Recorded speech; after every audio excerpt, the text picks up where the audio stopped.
Baik, di sini materi presentasi yang akan dipresentasikan pada kesempatan kali ini ada 6 poin. Yang pertama ada pengertian dan tujuan pemantauan strategi. Yang kedua ada proses evaluasi strategi, kriteria, dan juga metode yang digunakan.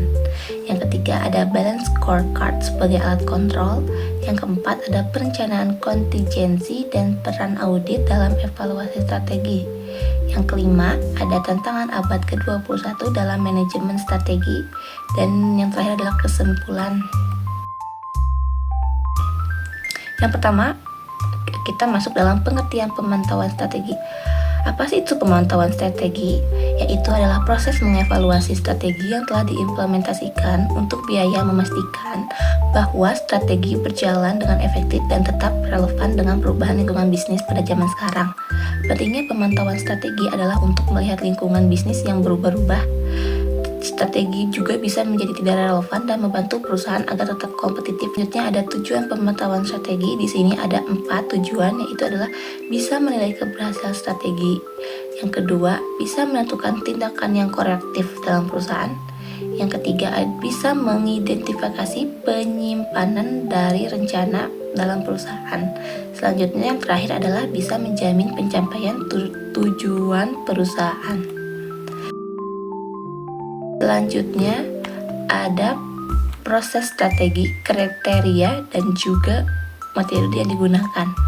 Yang pertama kita membahas tentang proses evaluasi strategi. Yang pertama adalah meninjau basis strategi, yang mana ini bisa memeriksa apakah asumsi dan faktor IFE atau EFE saat penyusunan strategi masih relevan atau tidak. Yang kedua adalah mengukur kinerja membandingkan target dari rencana dengan hasil yang aktual atau realistis. Yang ketiga ada tindakan korektif, yang mana ini adalah melakukan perubahan agar organisasi tetap berjalan pada jalur yang benar untuk mencapai tujuan. Selanjutnya ada proses evaluasi strategi. Di sini ada 4, yaitu konsistensi adalah kesesuaian antara tujuan dan kebijakan internal atau masih sejalan atau tidak. Terus ada konsonan. Konsonan ini adalah adaptasi terhadap tren dan perubahan lingkungan eksternal. Seperti sekarang ini yang perkembangan teknologinya sangat tinggi. Terus ada kelayakan, yang mana inilah ketersediaan sumber daya seperti finansial, SDM, dan juga fisik. Yang terakhir, yang keempat adalah keunggulan, yang mana adalah kemampuan untuk menciptakan atau menjaga keunggulan tetap kompetitif. Dan yang terakhir ada proses evaluasi strategi, yang dimana ada 3. Yang pertama ada time series, yaitu membandingkan kinerja antar waktu dari tahun lalu sampai tahun sekarang. Terus ada cross sectional, yang adalah membandingkan kinerja perusahaan dengan para pesaing. Misalkan perusahaan kita berkembang di sini, kita lihat pesaing bisa berkembang atau tidak. Terus ada rata-rata industri, yang mana membandingkan hasil perusahaan dengan standar industri. Selanjutnya balance scorecard sebagai alat kontrol. Apa sih itu balance scorecard? Balance scorecard bisa disebut juga BSC, berfungsi sebagai pengendalian manajemen dengan menurunkan visi dan misi ke dalam 4 perspektif melalui target tahunan yang terukur. Sebagai alat kontrol, BSC menyeimbangkan kinerja keuangan dan non-keuangan secara objektif. Dan juga pengendalian dilakukan dengan pemantauan secara balance scorecard untuk mengidentifikasi target yang tidak tercapai, sehingga manajemen bisa segera mengambil tindakan perbaikan atau merumuskan inisiatif strategi baru guna memastikan tujuan perusahaan tetap terpenuhi. Baik, selanjutnya akan dijelaskan oleh saya, di mana di sini ada 4 perspektif balance scorecard. Yang pertama ada keuangan, kinerja laba dan biaya. Yang kedua ada proses internal, efisiensi proses bisnis. Yang ketiga adalah pelanggan, kepuasan dan loyalitas pelanggan. Dan terakhir ada pembelajaran dan pertumbuhan sumber daya manusia dan inovasi ya. Jadi maksudnya tuh biar kontrolnya adil, kita pakai balance scorecard gitu kan.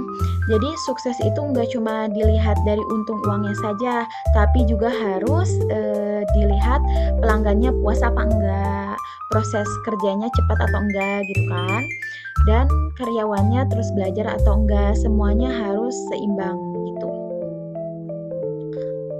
Lalu di sini ada perencanaan, kontingensi, dan peran audit dalam evaluasi strategi, yang dimana perencanaan kontingensi adalah penyusunan rencana alternatif atau rencana B secara proaktif untuk mengantisipasi peristiwa yang tidak sesuai harapan, baik kondisi buruk maupun peluang, yang melalui proses audit yang sistematis untuk memastikan seluruh aktivitas perusahaan sesuai dengan kriteria dan standar yang ditetapkan.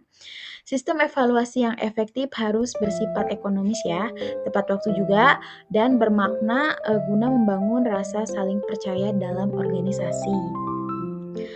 Dan di sini ada tantangan abad ke-21 dalam manajemen strategis, di mana terdiri dari beberapa. Yang pertama di sini ada seni versus ilmu pengetahuan, yang dimana menyeimbangkan analisis ilmiah saat formulasi strategi dengan aspek seni saat implementasi. Lalu yang kedua ada transparansi strategi, menentukan keseimbangan antara keterbukaan informasi kepada stakeholder dan menjaga kerahasiaan dari pesaing. Dan yang ketiga di sini ada pendekatan operasional, yaitu mengombinasikan pandangan luas manajemen puncak atau top down dengan komitmen tinggi dari karyawan, yaitu bottom up. Selanjutnya yang terakhir di sini ada panduan efektivitas, yang dimana isinya ada beberapa. Yang pertama ada menjaga proses tetap sederhana dan mudah dimengerti. Lalu ada menghindari rutinitas kaku dengan memvariasikan tugas dan format rapat. Dan juga ada mendorong peran devil advokat untuk menguji validitas argumennya. Dan yang terakhir yaitu melibatkan manajer dan sumber daya dari seluruh area perusahaan. Dan yang terakhir di sini ada kesimpulannya, yang dimana isinya yaitu pemantauan strategi merupakan proses penting untuk memastikan bahwa strategi yang dijalankan tetap efektif dan relevan dengan perubahan lingkungan bisnis. Melalui evaluasi kinerja, penggunaan balance scorecard, perencanaan kontingensi, serta audit strategi, perusahaan dapat mengidentifikasi penyimpanan dan mengambil tindakan korektif secara tepat. Pemantauan strategis juga menjadi proses pengendalian yang komprehensif dengan meninjau asumsi dasar strategi, mengintegrasikan pendekatan top down dan bottom up ya, serta dilakukan secara berkelanjutan. Dengan demikian, organisasi dapat tetap adiktif gitu, tangguh mempertahankan daya saing dan mencapai tujuan strategis jangka panjang di tengah kompleksitas serta perubahan lingkungan bisnis abad ke-21 yang sangat tepat. Sekian pemaparan materi dari kami. Mohon maaf jika ada kesalahan. Wabillahi taufiq wal hidayah. Wassalamualaikum warahmatullahi wabarakatuh.